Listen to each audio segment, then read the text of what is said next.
back in time. March 31st, 1998, opening night. Randy Johnson buzzes Kenny Lofton, gives him some chin music. And Lofton. Now back to the here and now. Bottom three, Johnson buzzing Kenny again. Lofton said later, watch the tapes every time I face him, he's throwing at my head. Johnson pulled away, bench is clear. Lou Piniella wanted a piece of Lofton. Lou later said, I was trying to tell the guy that it was a breaking ball. He was not trying to hit him. Everybody on the field. You can read Randy Johnson's lips. Hey, that was a slider. It was a slider. If I wanted to hit you, I'd throw the fastball. Very next pitch.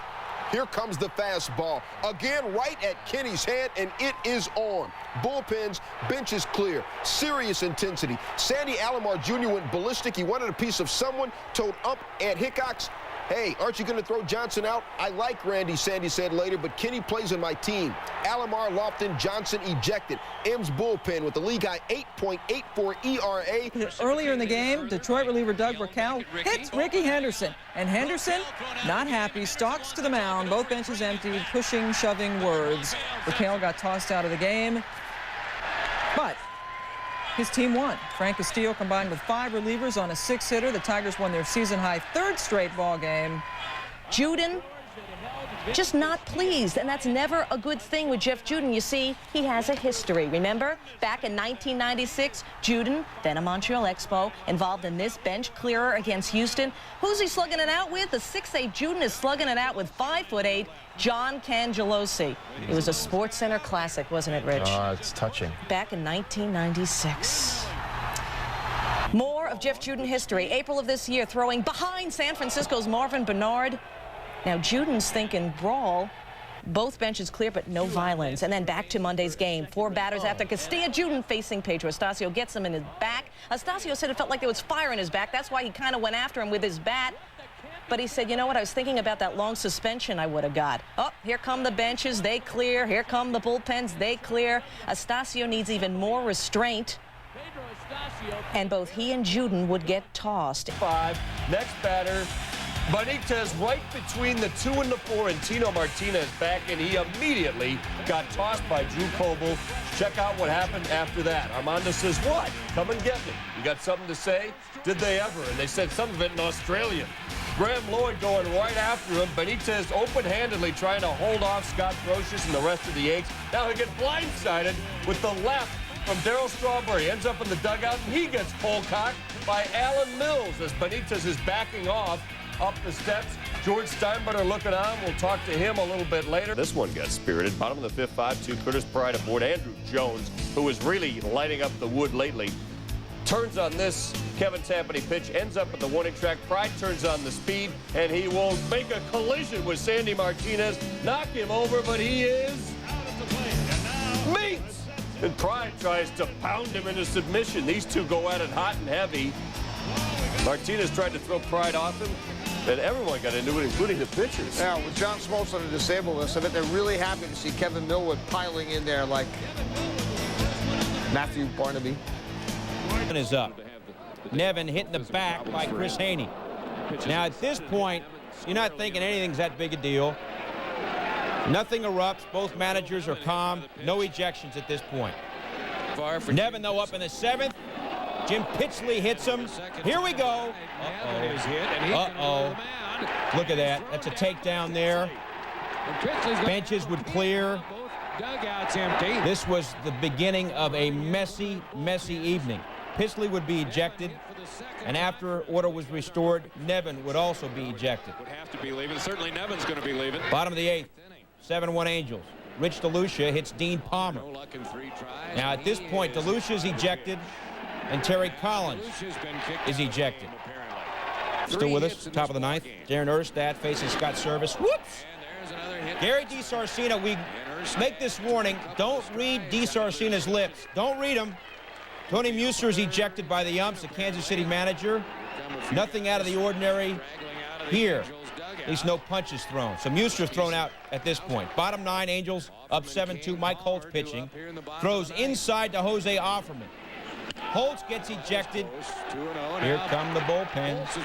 Troy Percival leading the charge out of the Anaheim bullpen. Well, you had a feeling that might happen, didn't you? Showing some great speed, I might add. The bench is clear again. Look at that massive humanity. Now watch Felix Martinez. 1995, he was thrown out of 13 games in the minors. Earlier this year, remember, he broke Otis Nixon's jaw. He made the sucker punch, and this caused the most significant action of the entire evening. This was incredible. Martinez chased by everybody. Jack McDowell's on the DL, and he even got into this. Martinez is backpedaling. Angels going all over him. DiSarcina chased him. Everybody chased him. Muser then takes Martinez to the clubhouse. Cecil Fielder. You don't want to mess with Big Cecil. He's having some words. My heavens. It finally ended, and Anaheim won by the score of 7-5. Paul Konerko Kevin Young has the ball now. gets caught in a rundown. Kevin Young fires home, and Jason Kendall tags out Gary Sheffield. Kendall then has words with Sheffield, and then look out. Mike Williams finally. A brawl breaks out. Sheffield and Kendall going at it. Both benches will empty. Sheffield would leave with a bloody face. Both players would leave. They were ejected. Pitcher Javier Vazquez gets caught in a rundown, and he tries to knock the ball loose from Aramis Ramirez, the Pirates' third baseman. Ramirez didn't like it, and Vazquez said, "You'll take it and like it." Well, he didn't. Vazquez now has a chance to play a little offense himself, but he beans Ramirez, who uses his own weaponry, throwing his helmet at him. Vazquez and Ramirez were ejected from this game. Lloyd McClendon had been ejected as well, the Pirates hitting coach. In all, there were 3 incidents in this game. Ricky Bottalico, bit inside. Bonds coming after him. Benches will empty. Both Bonds and Bottalico are ejected. Big dog pile on both of them at the pitcher's mound. But it wasn't over. Kirk Reeder, I will avenge my brothers. That grazed him, and so breaks open again. Alex Arias is mad about it. He was ejected. Reeder allowed to stay in the game, and it's not like one of those chintzy fights where guys go out and pretend to be mad. Rodriguez going over there. Although none of this is as unusual as what you'll see from a Japanese game a bit later on in the show. Home to the Dodgers, and look, it's the Cat. His first at bat. We go back to last Sunday in L.A., and Galarraga, the ball wedges near his armpit against Aaron Dreifert. Back to the game on Saturday, and Dreifert goes to the Cat, and that's enough. 22 times in 1 year is enough. The left hook, Dreifert just ducks out of the way. Bench is clear. I went to a baseball game and the Jerry Springer show broke out. Losing their religion in Hotlanta. Galarraga ejected. Dreifert left the game because of those abrasions. He's okay, and Dodger. Scott Brocious feels Clemens' wrath. Takes it in the back. Clemens does not get a warning from home plate ump Mike Riley, and that enrages Joe Torre, who got ejected for the first time this season. He screams at Riley. Perhaps if you can see him reading his lips, he might say, "Do you remember Baltimore?" But we'll have to find out later on. Hideki Arabu, first pitch of the top of the 5th, hits Shannon Stewart. How many times have we seen a pitcher charge the plate? Folks come out of the benches and from the bullpens, and baseball still has no rule outlawing this for whatever reason, and things get ugly. Don Zimmer would get tossed telling Riley, "You should have given a warning. Look what you started." Jose Canseco becomes enraged. Darryl Strawberry is in the middle of things against Baltimore. Throws a punch at Bill Risley.